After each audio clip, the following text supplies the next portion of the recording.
Sick teenagers who deserve to spend the rest of their life in prison. The dark side of teenage crime. It's easy to think of teenagers as young, impressionable, and full of potential. They are at an age where mistakes are expected, lessons are learned, and they eventually grow into responsible adults.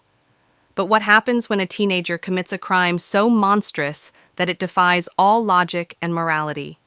What happens when a child, barely old enough to drive, decides to take a life? Sometimes for revenge, sometimes for power, and sometimes just for the thrill of it.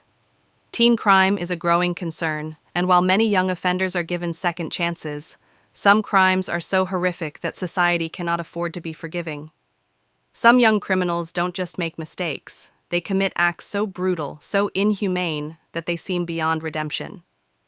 This story will explore the horrifying cases of 5 teenagers whose crimes shocked the world. Young killers who felt no remorse, betrayed their closest loved ones, manipulated others into committing gruesome acts, or committed unspeakable crimes as part of a violent group. These are not just troubled kids who made bad decisions. These are young monsters who deserve to spend the rest of their lives behind bars. The Thrill Killer, a murder for fun. It started as an ordinary evening in a quiet town. A young girl, barely 16, had told her parents she was going out with friends. What they didn't know was that she had already chosen her victim. She had always been fascinated with murder. Crime documentaries were her obsession, and she loved watching interviews of serial killers, analyzing their methods, and fantasizing about what it would feel like to take a life. One day, the fantasies weren't enough. She wanted to feel the rush herself. Her victim was an unsuspecting classmate, a boy who had done nothing wrong, who had no idea that when she invited him for a walk in the park, it would be the last thing he ever did. As they walked, she pulled out the knife she had hidden under her hoodie and stabbed him. Again and again, she watched as his eyes widened in terror, as the blood soaked the ground, and when he stopped breathing, she smiled. When she was caught, she showed no emotion, no regret, no guilt. In court, she smirked as the judge read the charges against her.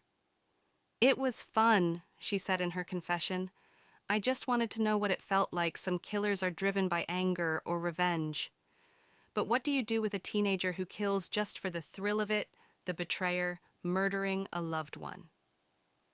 They had been best friends since childhood. They grew up together, shared secrets, and promised to always have each other's backs. No one could have imagined that one of them would end up dead, and the other would be the murderer. It started with jealousy. One friend was always more popular, more admired. The other began to feel like she was living in her shadow. That feeling grew into resentment, then hatred. And one day, she decided she had had enough. The murder was planned in chilling detail. She lured her best friend to an abandoned house, pretending they were going on an adventure like they used to as kids. But as soon as they were alone, she pulled out a blunt object and struck her best friend across the head. Once, twice, 3 times, until the body stopped moving. She left the crime scene and went home as if nothing had happened. When the news broke that her best friend was missing, she played the role of the grieving friend perfectly. She cried with the family, helped with the search parties, and even spoke to the police, never once breaking character. But the truth eventually came out. Her web of lies unraveled, and when the police confronted her with evidence, she finally confessed. "I just wanted her gone," she said coldly. What drives a teenager to murder their closest friend? A moment of rage? A desire to be the center of attention? Or was the darkness inside her always there, waiting for the right moment to strike the psychopath? A history of violence. He was the kind of kid teachers warned others about. There were stories about the time he tortured a stray cat, about how he once pushed a classmate down a flight of stairs just to see what would happen. But no one ever did anything, because after all, he was just a kid. Until one day, he wasn't just a kid anymore, he was a murderer. The warning signs were all there. He had always been aggressive, cruel, and eerily emotionless. When he finally took a human life, it was almost expected. His victim? A random woman who happened to be in the wrong place at the wrong time. He attacked her in broad daylight, showing no fear, no hesitation. He strangled her, watching as the life drained from her eyes, and then simply walked away as if nothing had happened. When he was caught, he didn't deny it. He didn't even care. I wanted to know what it felt like, he said. And now I do. Some criminals can be... But what do you do with someone who has no conscience, no remorse, no empathy? Someone who was always destined to kill the manipulator, a mastermind of murder. She never got her hands dirty. She didn't have to.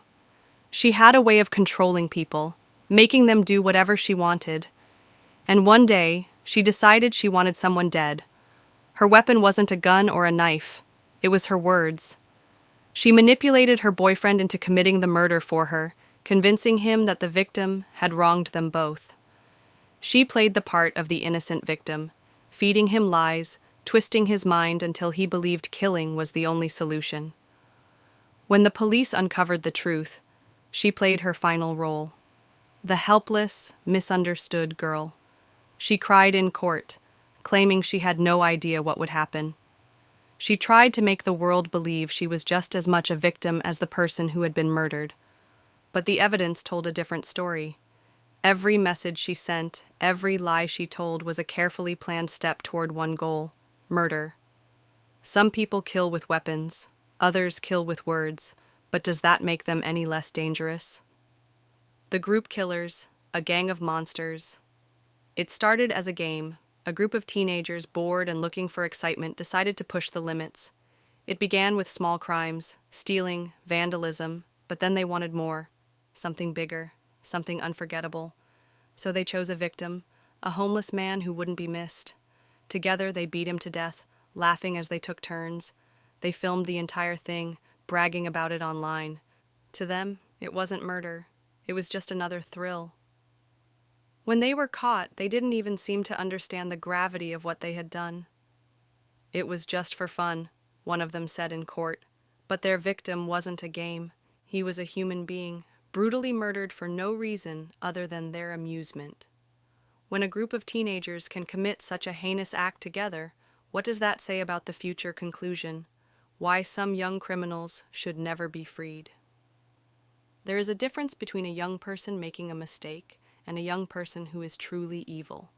Some teenage criminals can be rehabilitated, but others prove, through their actions and their lack of remorse, that they are beyond saving.